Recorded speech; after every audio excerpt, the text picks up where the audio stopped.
नमस्कार मंडळी, मी वैष्णवी मेहंदी आर्टिस्ट. आजचा आपला दुसरा दिवस आहे आणि आपण शिकतोय सिम्पल चेक्स. पहिल्या दिवशी आपण लाईन कशा ओढायचं ते शिकलेलं आहोत. त्याच बेसवरती आपण आज चेक शिकतोय. जर तुम्हाला लाईन्स परफेक्ट येत असतील तर चेक्स पण तुम्हाला खूप छान जमतील. फक्त चेक्समध्ये हा महत्त्वाचा भाग आहे की दोन्ही लाईनमधलं अंतर हे सेम असलं पाहिजे आहे आणि स्कॅलपची प्रॅक्टिस जास्त पाहिजे. जेवढे तुम्हाला लहान स्कॅलप काढता येतील तेवढे तुम्हाला लहान स्कॅलप काढायचे आहेत. पहिल्या बाजूच्या लाईन ओढल्यानंतर स्कॅलप आधी काढायच्या आणि मग दुसऱ्या बाजूच्या लाईन ओढायच्या. त्या ओढल्यानंतर परत लाईनवरती स्कॅलप ह्या आल्याच पाहिजेत आणि प्रत्येक चौकोन हा एकसारखा दिसला पाहिजे. जर तुमचे चौकोन वेगवेगळे दिसत असतील तर फिनिशिंग बरोबर नाही दिसत. जर तुमचे सगळे चौकोन एकसारखे असतील तरच मेहंदी छान दिसते आणि आकर्षित दिसते. ह्याच्यामध्ये आता आपण चेक्स तर काढलेले आहेत, पण आतमध्ये काढण्यासाठी एकतर तुम्ही चकली काढू शकता किंवा चौकोन काढायचे आहेत आणि ते फिल करायचे आहेत. त्याचबरोबर तुम्ही राऊंड पण काढू शकता आणि लिव्स पण काढू शकता. लिव्स काढण्यासाठी थोडीशी प्रॅक्टिसची गरज आहे. जर तुम्हाला डिटेल्समध्ये लिव्स कशा काढायच्या ते जर शिकायचं असेल तर कमेंट्समध्ये नक्की मला सांगा की मला लिव्स शिकायचे आहेत, तर मी पुढचा व्हिडिओ नक्की लिव्सचा घेऊन येईल. त्याच्याबरोबरच आपण दुसऱ्या बाजूला थोडंसं दोन्ही लाईनमधलं अंतर जास्त ठेवलं आहे, कारण की आपल्याला छोटे छोटे लिव्स काढायचे आहेत आणि दोन्ही बाजूला काढायचे आहेत लिव्स. त्याच्यामुळे थोडंसं अंतर जास्त ठेवायचं आहे. हा सगळ्यात माझा फेवरेट चेक्स आहे, कारण की हा मेहंदीमध्ये खूप छान दिसतो आणि रंगल्यानंतर पण खूप भारी दिसतो. त्याच्यामुळे मला हा चेक्स खूप आवडतो. हे लिव्स छोट्या छोट्या पण पहिला तुम्ही लहान काढा, मगच तुम्हाला मोठ्या जमतील. कारण की कायम सुरुवात आधी मेहंदीमध्ये काढताना प्रत्येक म्हणजे एलिफंट असू देत, लिव्स असू देत, काही असू देत, फक्त पहिल्या सेटिंगला लहान काढायचा प्रयत्न करा. मोठं तुम्हाला आपोआप जमत जाईल. त्याचबरोबर एका बाजूच्या आपण लाईन्स आणि लिव्स काढून घेतलेल्या आहेत. आता सेम तशाच दुसऱ्या बाजूच्या आपण काढायच्या आहेत आणि त्याच्यामध्ये तुम्हाला सेम चौकोन काढा, भरीव चौकोन काढा, चकली काढा, खूप छान दिसेल. किंवा पोकळ राऊंड किंवा चेक्स काढला तरी पण तो छान दिसेल. डिपेंड तुमच्यावरती की तुम्हाला कोणती डिझाईन आतमध्ये आवडते आणि ते बाहेरच्या डिझाईनला कशी शोभून दिसते ह्याच्यावरती सगळं अवलंबून आहे. आणि असेच छान छान जर व्हिडिओ तुम्हाला आणि मेहंदी छान छान शिकायच्या असतील तर मला नक्की सांगा. कारण की क्लास तर आपण चालू केला आहे, पण तुम्हाला काही शंका असतील त्याही सांगायला अजिबात विसरू नका. आणि माझे व्हिडिओज कसे वाटतात हे पण नक्की सांगा.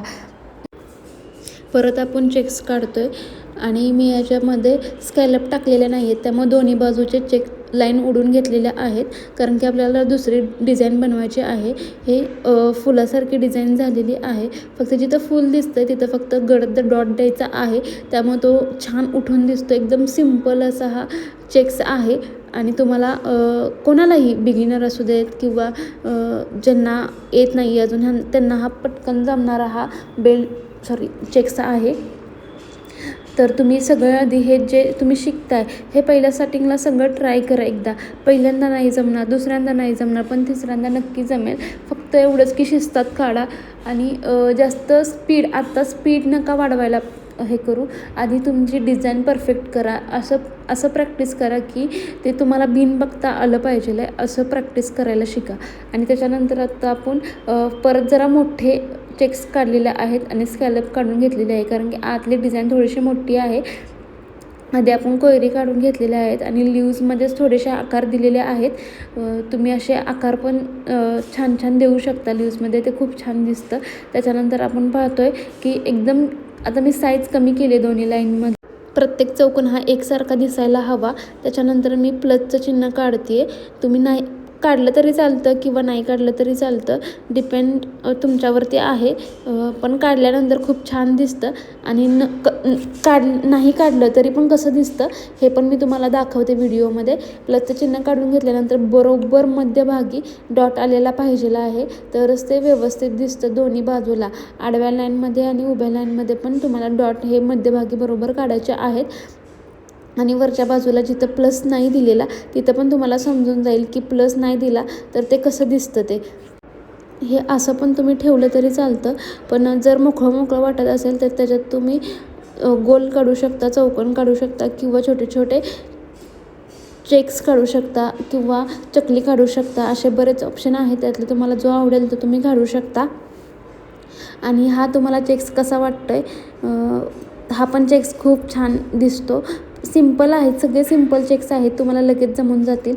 पहिल्या सेटिंगला तर आपण फक्त एका लाईनचे शिकलेलो आहोत. आता आपण दुसऱ्या लाईनचे बघतोय चेक्स कसे मारायचे. दोन लाईन मारायचे आहेत, फक्त दोन्ही लाईनमधलं अंतर आपल्याला सेम ठेवायचं आहे आणि बरोबर आपल्याला चौकोन पण एकसारखे दिसले पाहिजेत. अशा पद्धतीने आपल्याला लाईन ओढायच्या आहेत. पहिल्या सेटिंगला एका बाजूच्या लाईन ओढायच्या आणि परत नंतर दुसऱ्या बाजूच्या लाईन ओढायच्या. दुसऱ्या बाजूच्या लाईन कधी ओढायच्या? जर स्कॅलप नसतील तरच दुसऱ्या बाजूच्या लाईन ओढायच्या. स्कॅलप असेल तर दुसऱ्या बाजूच्या लाईन लगेच ओढायच्या नाहीत. स्कॅलप काढून झाल्यानंतर दुसऱ्या बाजूच्या लाईन ओढायच्या. आणि इथं माझ्या दोन्ही बाजूच्या 2-2 लाईन ओढून झालेल्या आहेत आणि फक्त तिथं चारी बाजूला आपल्याला डॉट द्यायचा आहे. हा एकदम सिंपल चेक्स आहे. यात काही अवघड नाही आहे. फक्त दोन्ही बाजूच्या लाईन ओढायच्या आहेत. फक्त चौकोन लक्ष द्यायचं की सगळे चौकोन आपले एकसारखे आले पाहिजेत आणि डॉट द्यायचे आहेत. हा पण चेक्स खूप छान दिसून जातो मेहंदीमध्ये. याचा पुढचा बेल्ट पण असाच आहे, पण थोडंसं डिफरंट आहे. म्हणजे काय आहे की ह्याच्यात फक्त ॲड करायचे आहेत स्कॅलप. दोन लाईन मारून घ्यायचे आहेत आणि दोन्ही बाजूला स्कॅलप काढायचे आहेत आणि फक्त डॉट द्यायचे आहेत. इथे तुम्ही पाहू शकता मी कसं काढते ते. स्कॅलप पण तुम्ही बघू शकता मी कसं काढते ते. हे व्यवस्थित बघा, टेक्निक समजून घ्या, तरच तुम्हाला मेहंदी छान येईल. आणि कंटिन्यू प्रॅक्टिस ठेवा. रोज तुम्ही प्रॅक्टिस करा. रोज एक चेक्स काढा, पण मनाने म्हणजे मनापासून काढा आणि असा काढा की त्याला डबल प्रॅक्टिस करायची गरज नाही. एकाचीच प्रॅक्टिस करा, पण बिन बघता ते आलं पाहिजे व्यवस्थित आपल्याला, असे प्रॅक्टिस करा. तसंच मी दोन्ही बाजूने स्कॅलप कंप्लीट करत आहे आणि हे सेम आपण पाठीमागच्या साईडला कसं डॉट दिले तसेच डॉट दिले. बघू शकता तुम्ही दोन्ही चेक्समधला फरक. दोन्ही चेक्समधला तुम्ही डिफरन्स बघू शकता. स्कॅलप दिल्यानंतर ते कसं दिसतं आणि बिना स्कॅलपचं कसं दिसतं ते. त्याच्यानंतर आपण थोडंसं अंतर जास्त घेऊन 2 लाईनीच्याच लाईन मारणार आहोत, कारण की यामध्ये जरा थोडीशी डिझाईन मोठी आहे. आधी यू काढून घ्यायचा आहे आणि चकलीच काढायची आहे. दोन्ही बाजूने त्यात टेकल्या पाहिजेत आणि एक डॉट द्यायचं आहे मध्ये. असं तुम्ही काढू शकता. आणि जे साईडची बाजू रिकामी राहिली आहे ते आपण फिल पण करू शकता. फिल केल्यानंतर ते खूप छान दिसतं. छान दिसतं फिल केल्यानंतर, खरं दिसतं छान ते कलर आल्यानंतर मेहंदीला. आणि हातावरती काढणं आणि पेपरवरती काढणं यात खूप फरक आहे. व्हिडिओ तुम्हाला कसा वाटला एक कमेंट्समध्ये नक्की सांगा. बाय.